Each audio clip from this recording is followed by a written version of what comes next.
Hello and welcome to my YouTube channel. इस video में आपको मिलेगा जैक बोर्ड 12th क्लास का अकाउंटेंसी सब्जेक्ट का मॉडल पेपर 2021 सेट 1 है। आपका थ्योरी पेपर है, फुल मार्क्स 80 का है, 20 का आपका प्रैक्टिकल होगा। टाइम मिलेगा 3 आवर्स, 3 घंटे का एग्जाम होगा। ये सेट 1 है, मॉडल पेपर 2021 का। 20 ऑब्जेक्टिव क्वेश्चन आपके होंगे, एक एक मार्क्स के, तो हुआ टोटल 20 मार्क्स। बहुविकल्पी प्रश्न ऑब्जेक्टिव क्वेश्चन या एमसीक्यू। फर्स्ट क्वेश्चन है आपका, निम्न में से कौन लाभ कमाने वाली संस्था नहीं है? Which of the following is not a profit organisation? इसके ऑप्शन दिए हैं, महाविद्यालय मीन्स कॉलेज, टाटा मोटर्स, खेलकूद क्लब, स्पोर्ट्स क्लब या hospital.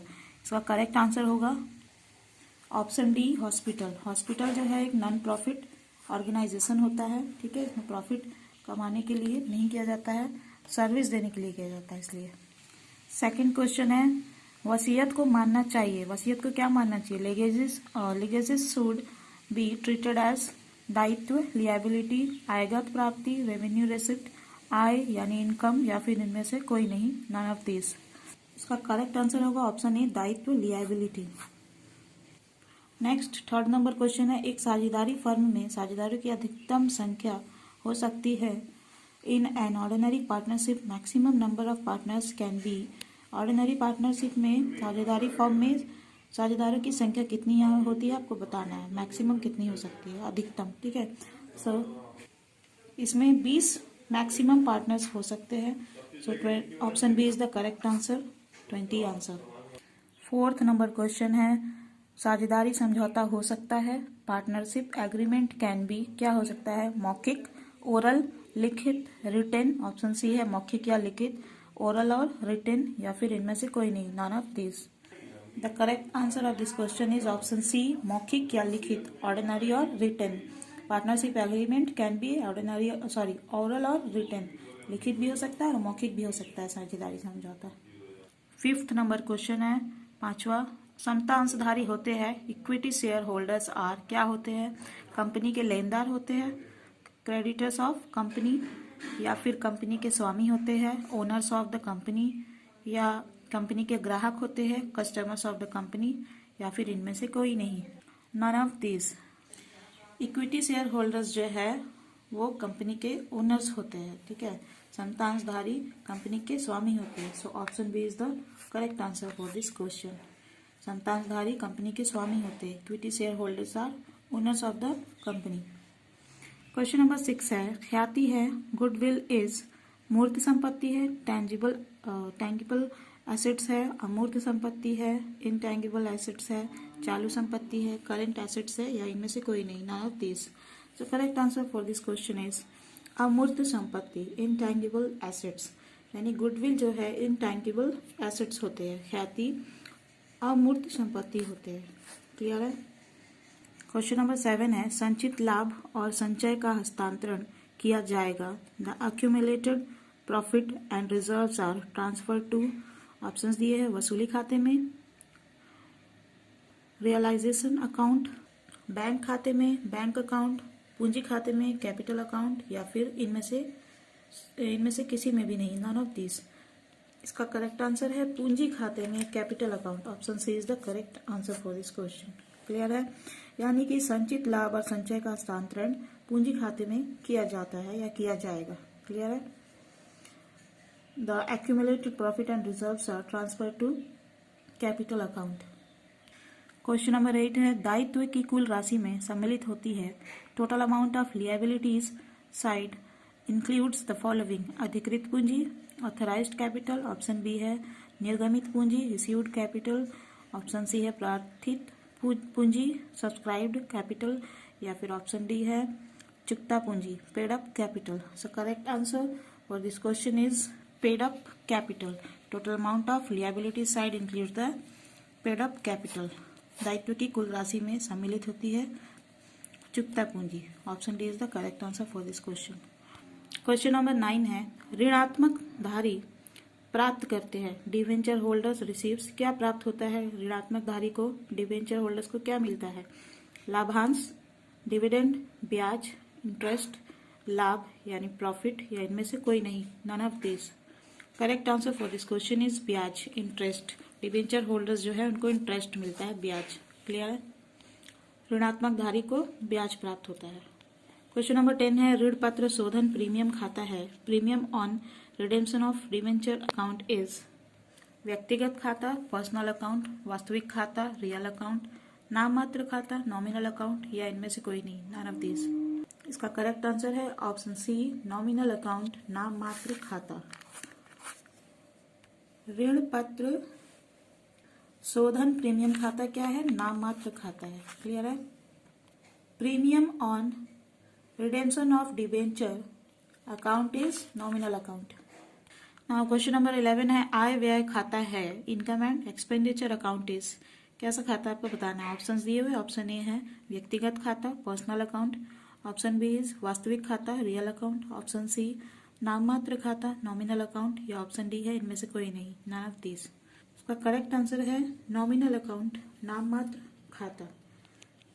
Option C is the correct answer. आय व्यय खाता जो है नाम मात्र खाता होता है, nominal account. Income and expenditure account is nominal account.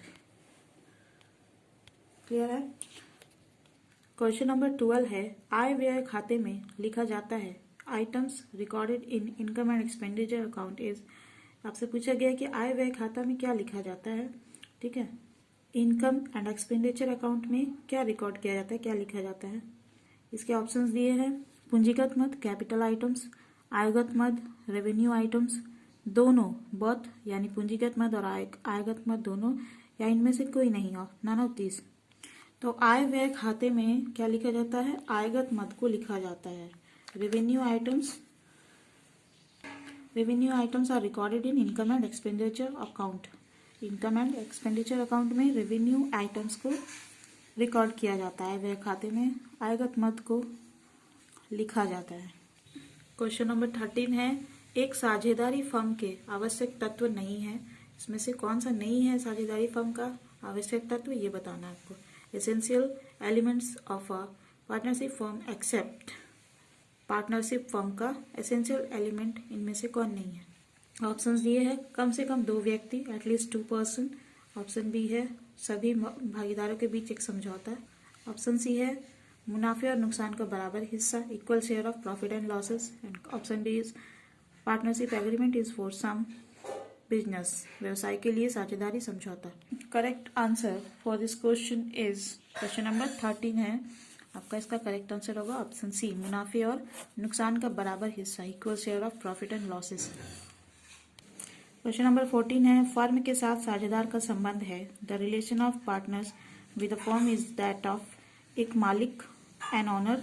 Option B है एक एजेंट का एन एजेंट, एक मालिक और एक agent, N owner and an agent, या फिर प्रबंधक मैनेजर का। फर्म के साथ साझेदार का संबंध कैसा होता है? एक मालिक और एक एजेंट का। So option C is the correct answer, an owner and an agent. Question number 15 है एक साझेदारी फर्म में भागीदारों की संख्या हो सकती है। Number of partners in a partnership firm में भी कितनी संख्या हो सकती है साझेदारी फर्म में भागीदारों की। ऑप्शंस दिए हैं अधिकतम 2, मैक्सिमम 2, अधिकतम 10, मैक्सिमम 10, अधिकतम 100, मैक्सिमम 100, या फिर अधिकतम 50, मैक्सिमम 50। एक साझेदारी फर्म में भागीदारों की संख्या अधिकतम 50 हो सकती है, उससे ज्यादा नहीं हो सकता है। Number of partners in partnership firm में भी maximum 50। So correct answer for this question is option D is the correct answer. Question number 16 है साझेदारों का दायित्व होता है। Liability of partners is, partner का जो लिएबिलिटी क्या होता है बताना है, कैसा होता है। ऑप्शंस दिए हुए, ऑप्शन ए है सीमित, लिमिटेड, ऑप्शन बी असीमित, अनलिमिटेड, ऑप्शन सी न्यायालय द्वारा निर्धारित, डिटरमाइंड बाय द कोर्ट, या फिर ऑप्शन डी है साझेदारी अधिनियम द्वारा निर्धारित, determined by the partnership act. So correct answer for this question is option B, असीमित। साझेदारों का दायित्व जो है वो असीमित होता है। Liability of partner is unlimited, उसकी कोई सीमा नहीं होती है उनके लिएबिलिटी की, दायित्व की। क्वेश्चन नंबर 17 है एक कंपनी है, अ कंपनी हैज। ऑप्शंस दिए हैं, ऑप्शन ए है अलग कानूनी इकाई, सेपरेट लीगल एंटिटी, स्थायी अस्तित्व, परपेचुअल एक्जिस्टेंस, या ऑप्शन सी है सीमित देयता, लिमिटेड लिएबिलिटी, या ऑप्शन डी है उपरोक्त सभी। इसका आंसर होगा उपरोक्त सभी, all of the above. Option D is the correct answer for this question. क्योंकि एक कंपनी जो है वो स्थायी अस्तित्व भी रखता है, परपेचुअल एग्जिस्टेंस होता है, उसका सीमित देयता होता है, लिमिटेड लिएबिलिटी होता है, और इसमें सेपरेट लीगल एंटाइटीज भी होते हैं, यानी अलग कानूनी इकाई होता है ये। सो इसका करेक्ट आंसर हो गया उपरोक्त सभी, क्योंकि ए बी सी सब कुछ होता है कंपनी में। क्वेश्चन नंबर 18 है, एक कंपनी की पूंजी को इकाइयों में विभाजित किया जाता है, जिसे कहा जाता है एक कंपनी की पूंजी, यानी जितना भी उसका पूंजी है, उसका कैपिटल है, उसको यूनिट्स में डिवाइड किया जाता है, जिसको क्या कहते हैं? ऑप्शंस दिए, ऋण पात्र, डिबेंचर, शेयर, या फिर स्टॉक, स्कंद, या बॉन्ड। तो इसका करेक्ट आंसर होगा ऑप्शन बी, शेयर। क्योंकि जो कंपनी की इकाइयाँ होती है उसको शेयर में ही बांटा जाता है, तो शेयर में विभाजित किया जाता है। उन्हीं को, एक कंपनी की पूंजी को, कैपिटल को यूनिट्स में डिवाइड किया जाता है। उन यूनिट्स को क्या कहते हैं? शेयर कहते हैं। शेयर बिकते हैं ना सभी कंपनी के। क्वेश्चन नंबर 19 है, चिट्ठे के बाएं भाग को कहा जाता है, क्या कहा जाता है? Left side of balance sheet की, बैलेंस शीट को क्या बोलते हैं? Left side of balance sheet is called, options दिए हैं। ऑप्शन ए संपत्तियां, एसेट्स, दायित्व, लिएबिलिटीज, दोनों, बोथ, यानी एसेट्स एंड लिएबिलिटीज बोथ, संपत्ति और दायित्व दोनों, या फिर ऑप्शन डी इनमें से कोई नहीं। सो correct answer for this question is option A, assets, संपत्तियां। चिट्ठे के बाएं भाग को संपत्तियां कहते हैं। Left side of balance sheet is called assets. Question number 20 है, निम्नलिखित में कौन सा नकदी का स्रोत नहीं है?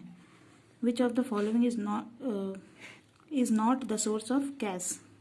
ऑप्शंस दिए है। ऑप्शन ए है शेयरों का निर्गमन, इश्यू ऑफ शेयर्स, या ऑप्शन बी है मशीनरी की खरीद, purchase of machinery, option C है संपत्तियों की बिक्री, सेल ऑफ एसेट्स, या ऑप्शन डी है लाभांश प्राप्ति, डिविडेंड रिसीव्ड। मशीनरी की जो खरीद होती है, परचेज ऑफ मशीनरी, वो नकदी का स्रोत नहीं होता है। मशीनरी का खरीद नकदी का स्रोत नहीं होता है। Purchase of machinery is not the source of cash. So अगर आपको ये वीडियो पसंद आए तो इसे लाइक जरूर करिएगा, कमेंट करके बताइएगा कैसा लगा आपको, एंड इसे अपने स्टडी ग्रुप एंड क्लासमेट से शेयर जरूर करिएगा। And thank you viewers for watching this video.